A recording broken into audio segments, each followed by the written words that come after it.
listening to Sacred Space or in CJUM 101.5 FM out of Winnipeg, Manitoba, Canada. And so I hope all you listeners are enjoying being a fly on the wall here as you walk into the living room with me and Celia sitting down having some tea. So here is Celia M. Gunn and myself sharing on her book, A Twist in Coyote's Tale. What I really liked about the book, and this was something that Billy taught me from day one, he used to always say, just sit back and listen.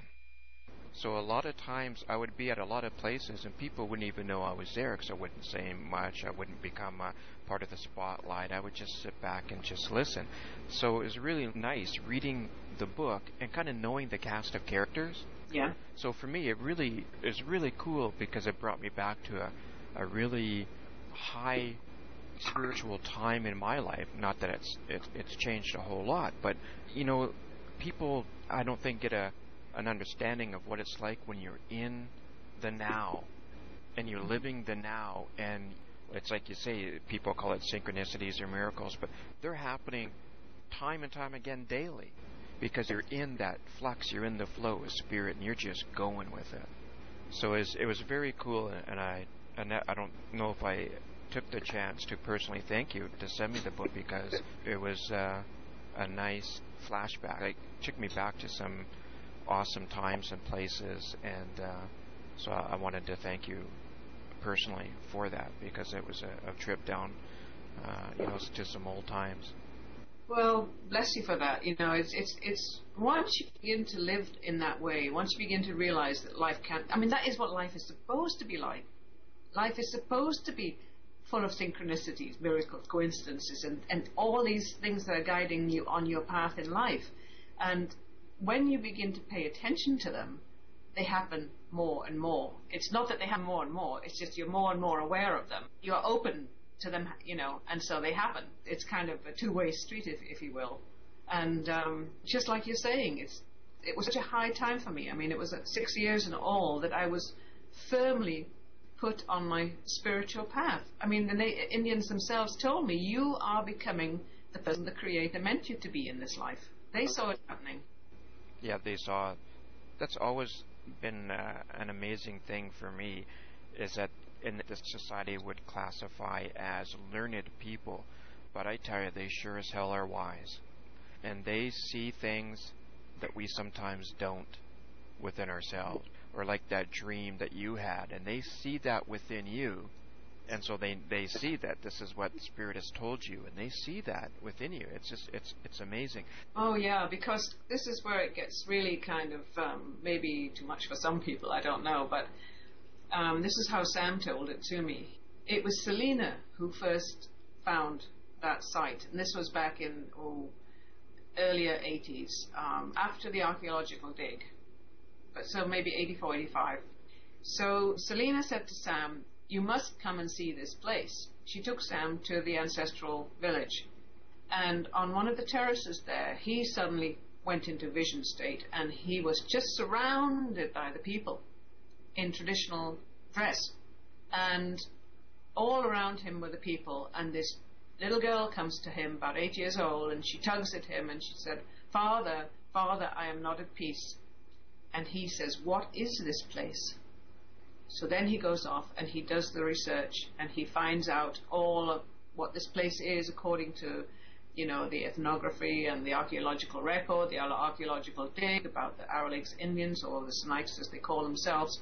He got all those papers together, and then I didn't know him at all then. I didn't meet Sam till much later.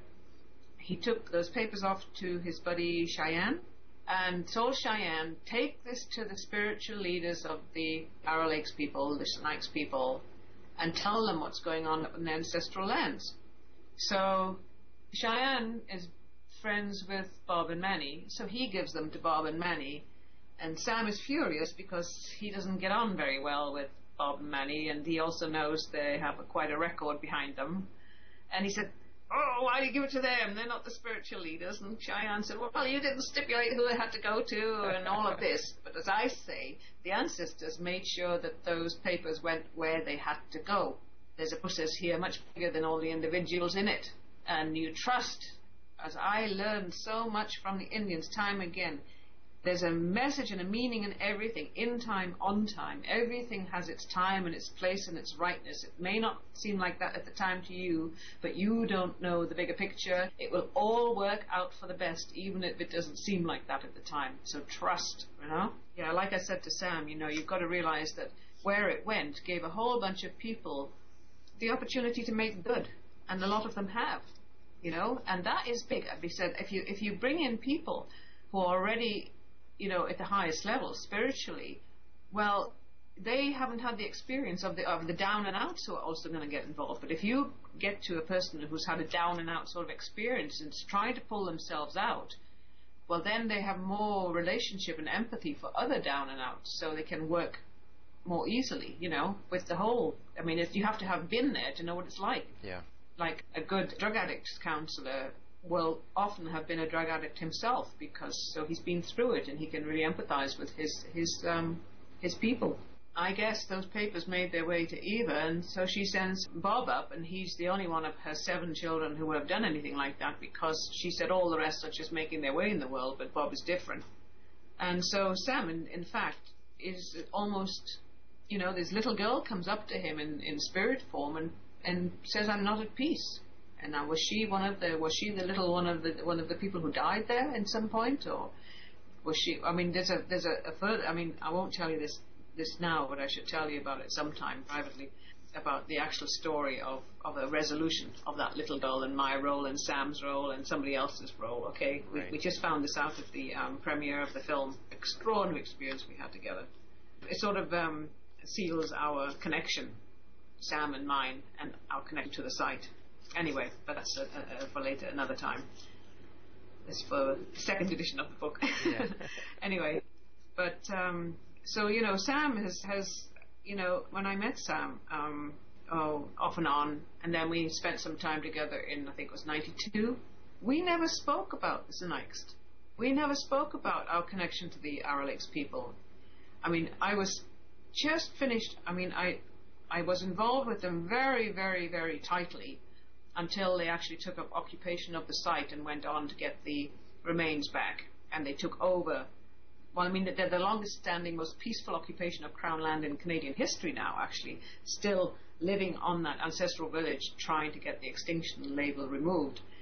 But once they were back in place there, I knew my role was over with the whole thing, because that's what I wanted to see happen. They take care of the ancestors, they take care of their land. I'm over, you know, what am I doing? But I couldn't let go.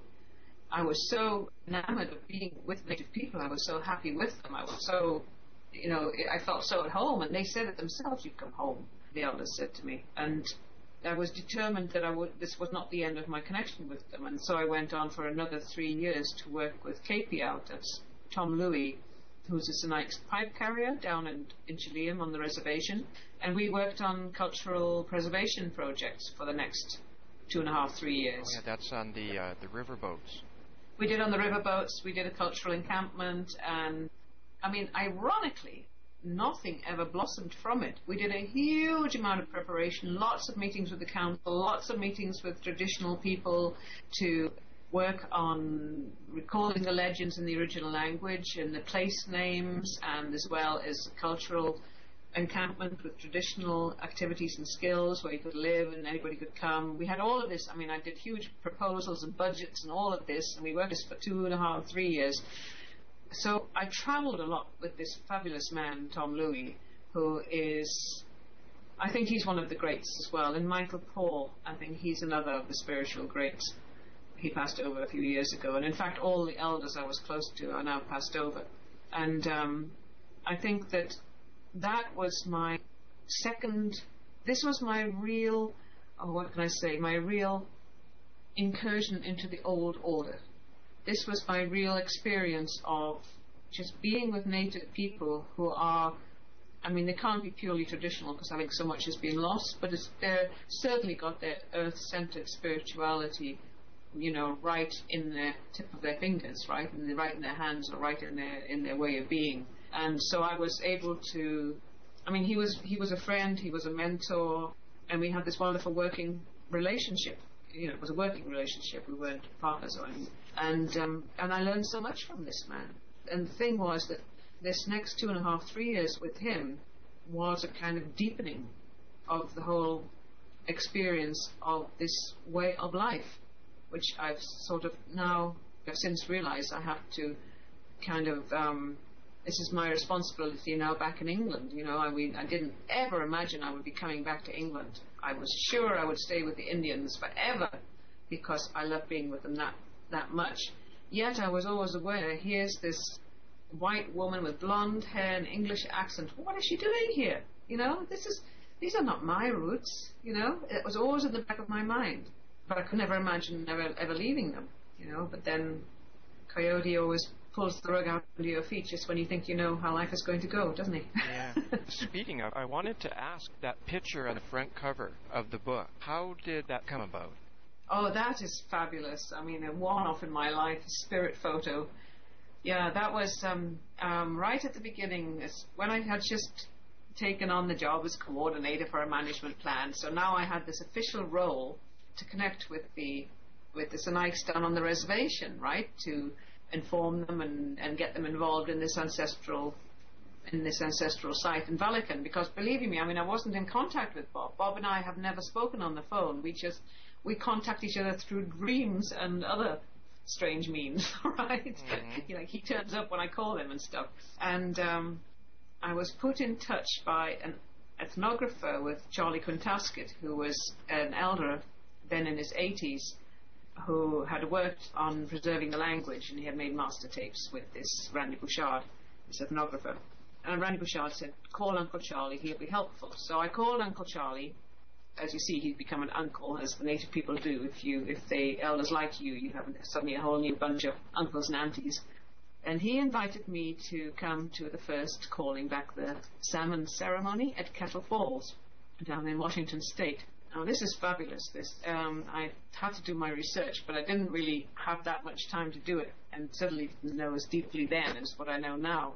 But I was aware that this was Kettle Falls, which is at the southern end of the ancestral lands of the Snipes people, is the central salmon fishery for 7 tribes who would gather there every year for the salmon fishing. Right. So it was a site of huge importance because this was where people would get together, a big social thing, a big spiritual thing. This is where they get their food that's going to get them through the winter, because these are salmon people, right?